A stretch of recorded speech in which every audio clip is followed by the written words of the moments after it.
এই শহরে শব্দ দূষণ দিনের পর দিন শুধু বেড়েই চলেছে।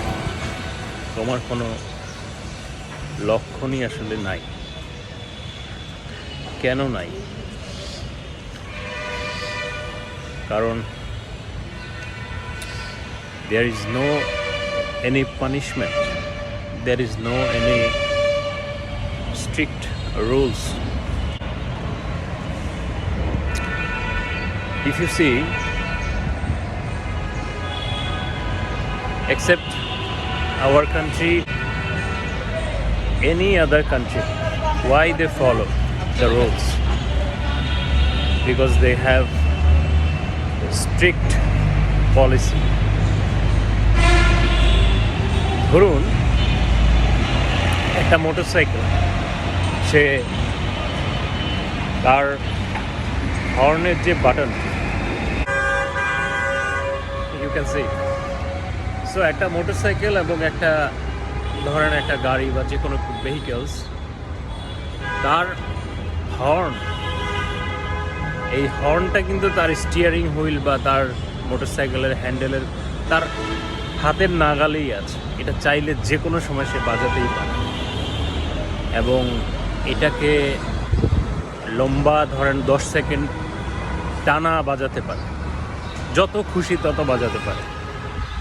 So this is his freedom, but when he will stop, when he will afraid of the law, যখন সে দেখবে যে সে টানা খুব জরুরি প্রয়োজনে একবার বাজিয়েছে সেটা ওকে, কিন্তু সে যখন টানা এরকম ডিস্টার্বিং নয়েজ তৈরি করবে, যখন সে এটাকে when he will make a pollution of it for the sound, তখন তার মোবাইলে অটোমেটিক SMS চলে আসবে যে this is the place, right now you pressed the horn several times where it was not necessary. So তার কাছে এটা fine আসবে, অথবা তাকে সতর্ক করবে, অথবা আর যে ড্রাইভিং লাইসেন্স সেখানে একটি নেগেটিভ পয়েন্ট যুক্ত হবে।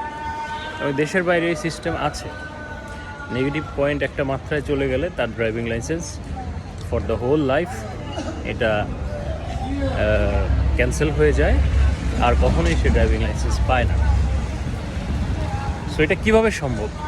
সম্ভব হচ্ছে প্রথমত এই সিটিকে, এই শহরকে আন্ডার সার্ভিলেন্স নিয়ে আসতে হবে। এখন ক্যামেরা প্রযুক্তি অনেক ভালো, আপনি একটা ক্যামেরায় কোনো একটা জিনিস 2-3 কিলোমিটার দূরে কি হচ্ছে সেটাও খুব স্পষ্ট দেখতে পাবেন, সেই প্রযুক্তির ক্যামেরাও আছে। সো পুরো শহরকে যখন আপনি সার্ভিলেন্সের আন্ডারে নিয়ে আসবেন, তখন প্রত্যেকটা নাগরিকের ফেস আইডি আপনার সার্ভারে থাকবে। সার্ভারে নিশ্চয়ই আছে, যেহেতু এনআইডি আছে। এবং তাকে কীভাবে SMS করবেন, তার যে অকারেন্সটা সেটাকে ডিটেক্ট করার সাথে সাথেই তাকে ফেস স্ক্যান অথবা তার আই স্ক্যানের মাধ্যমে সার্ভারে আপনার ছবি চলে আসবে, তার এনআইডি নাম্বার সহ। তারপরে সেইটা লিঙ্ক আপ করে তার BRTA ড্রাইভিং লাইসেন্স হোক, সেটা পাসপোর্ট হোক। ফর ইউর কাইন্ড ইনফরমেশন, যে ইন চায়না যদি কোনো নাগরিক তার কোনো একটা সিটিতে, তার কোনো বডি ল্যাঙ্গুয়েজে, তার কোনো অ্যাক্টিভিটিতে সে কোনো ধরনের নেগেটিভ অ্যাপ্রোচ করে থাকে, সেটা তাদের সার্ভারে জমা হয় এবং তাকে অপরাধের ধরন অনুযায়ী, যদি সেটা ছোট অপরাধ হয় তাহলে তাকে ডোমেস্টিক ফ্লাইটগুলোতে নিষেধাজ্ঞা দেওয়া হয়, সে তাদের নিজেদের কান্ট্রিতেই কোথাও ফ্লাই করতে পারে না। আর যদি সে অপরাধের ধরনটা বড় হয়, অনেক বেশি মাত্রায় হয়, তাহলে তাকে ডোমেস্টিক অ্যান্ড ইন্টারন্যাশনাল ফ্লাইটগুলোতেও ক্যান্সেলেশন অর রেস্ট্রিকশন দেওয়া হয়। তো এটা সার্ভাইলেন্সের আন্ডারে যখন আসবে, তখন প্রতিটা সার্ভারের সাথে গভর্নমেন্টের লিঙ্ক আপ থাকতে হবে। It's passport and NID। It is possible, if you want to do it is really possible. So শব্দ দূষণ কমানোর অনেকগুলো মাধ্যম আছে। প্রথমত এই সার্ভিলেন্সের আন্ডারে এনে তাকে স্ট্রিক্ট পলিসির আন্ডারে আনা, অথবা একটা ডিভাইস তৈরি করা যেটা সরাসরি হর্নের সাথে যুক্ত থাকবে। এটা প্রিপেড সিস্টেম, এটাতে টাকা ভরার পরে সে চাইলে হর্ন প্রেস করতে পারবে। পার হর্ন সে এই ডিভাইস তাকে 1 টাকা চার্জ করবে। আর হর্নের লেন্থ যদি হয় 10 সেকেন্ড, 5 সেকেন্ডের থেকেও বেশি, তাহলে এটা 10 টাকা চার্জ করবে।